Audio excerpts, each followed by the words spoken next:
Okay, 8 free macro and market data sources. This is a blog post that I did last week or a week or two ago, but I just wanted to do a YouTube video of it as well to just talk through it a little bit and add a little bit of extra context and comments, and maybe even have a quick look through some of the sources that I've mentioned.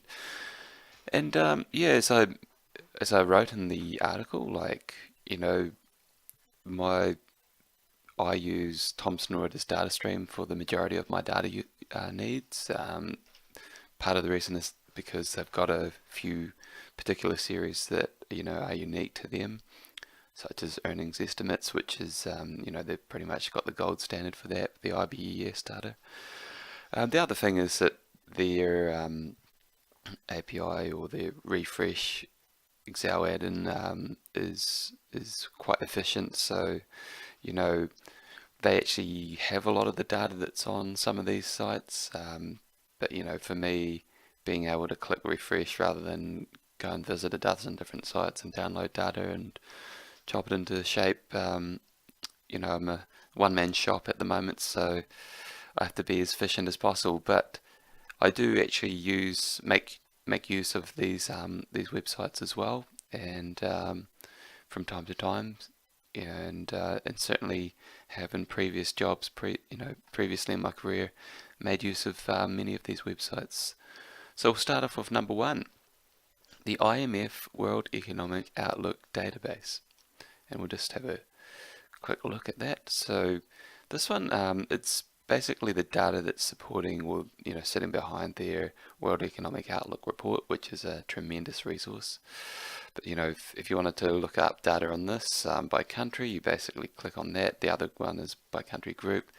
Click on the country.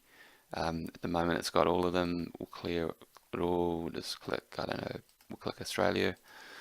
Continue.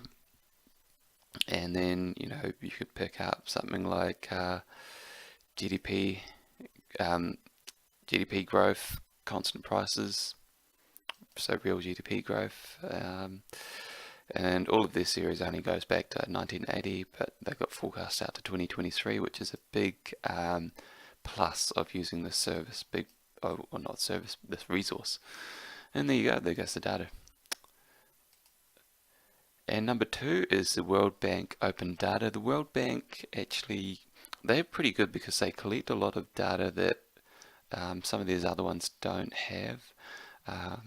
The other thing is that they calculate some of their own particular indicators, like the development indicators. So if you went to see here, just an example of some of the things here, they've got the year in review and charts. But and then you got you can search for data. So we'll try listed companies. This is something that I've used on there before. Well, it's not showing you, but if you the other way, if some of these sites can be a little bit hard to navigate, like this one, but if you Google searched World Bank and the data source that you're looking for, you'll probably get it. The next one is OECD Statistics portal. A lot of different stuff on this one, some really good unique data sets that the OECD calculates on this, and yeah, it's mostly only for OECD, but they have begun expanding it out for others. So you can see here that you've got the data by types, themes, whatever on the side. So for example, prices, purchasing power parities, you could go into house prices, and I wrote an article on this a while ago, house price analytical indicators, for example, and you can look at house price valuations, for example. This is pretty useful. So we'll go back to the next one, is BIESS, the Bank for International Settlements. Again, these guys have got some pretty unique data, so they've got a lot of things on. They do aggregate some data, so which is quite useful on policy rates, inflation, property prices, particularly useful. Also, they have their effective exchange rate indices, which is pretty useful analytical series, those. So and then they've also got like global liquidity, flows, derivatives, etc. Very useful. Fred, probably know about Fred by now, but if you haven't, then you better find out. So they've got, well, here you go, 508,000 data sources from all sorts of different countries and sources. So if you look here, high yield credit, this is one of their things that they're quite useful for. And you can see there, but it's pretty standard, pretty easy to use, that one actually. You can download the data as well. Next one, Quandl. Well, I think that's how you spell it, or say it rather. Yeah, basically, they've been going into this alternative data. I haven't really looked into that very much, but if you look at the core data, so you search data, you wait for it to load, and say, I don't know, S&P 500, and look, a whole bunch of stuff's coming up. End of day stock prices, vol. I'll have a look at that. Some of these ones they say premium, which you may not be able to get unless you subscribe. Sometimes they do a preview. We'll go back to and find a free one. So we'll look up S&P 500 again, and free. So this is from CME. So there you go. There goes the data. It's there. They've got tables as well. So very useful. They aggregate a lot of stuff up. So it's kind of like a Fred, but I would say probably a little bit more professional than Fred, because there's that premium aspect to it.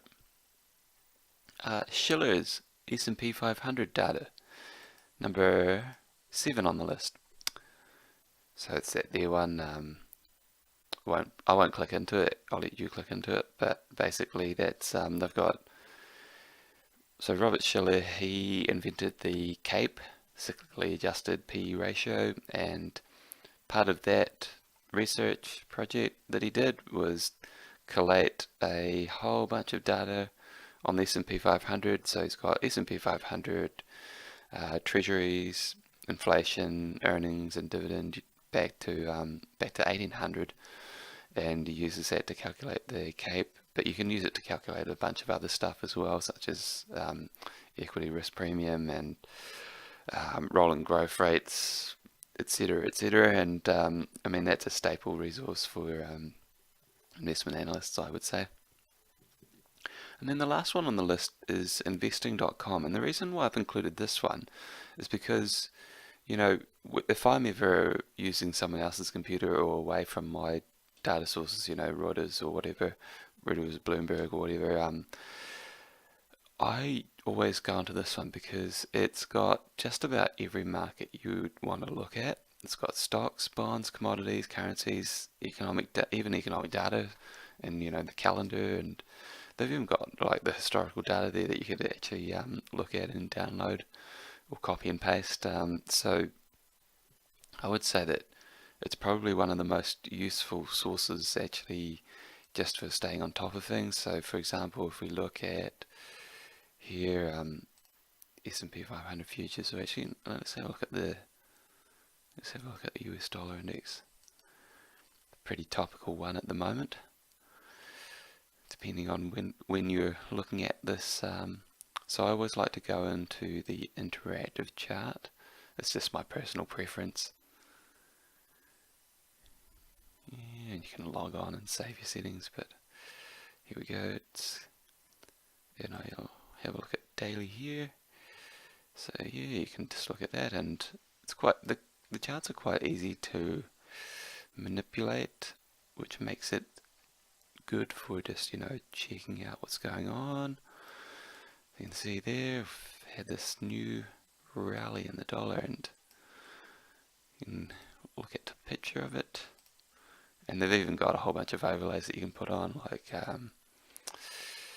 moving averages, for example, and you just play around with it and you'll figure out how to change things.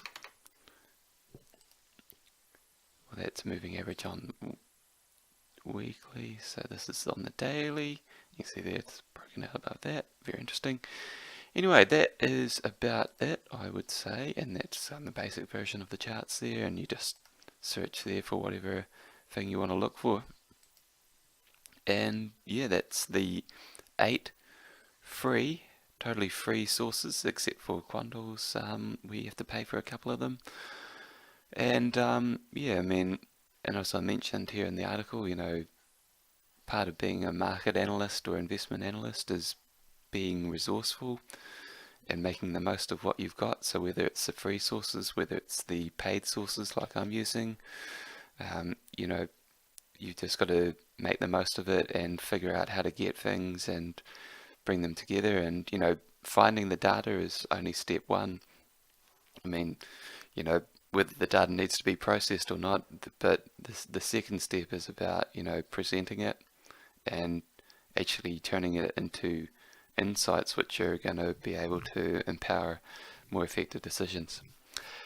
So look, those are my 8 favorite sources, free macro market data sources. If you've got you know, a source that you think is particularly good, then please go ahead and put it in the comments for this video. And otherwise, if you've got any questions about any of these or any comments, go ahead and put them in the comment section, and do go ahead and subscribe to the channel. I'm thinking I might do another couple of videos like this, so you know, if you like this one, then you'll probably like those as well.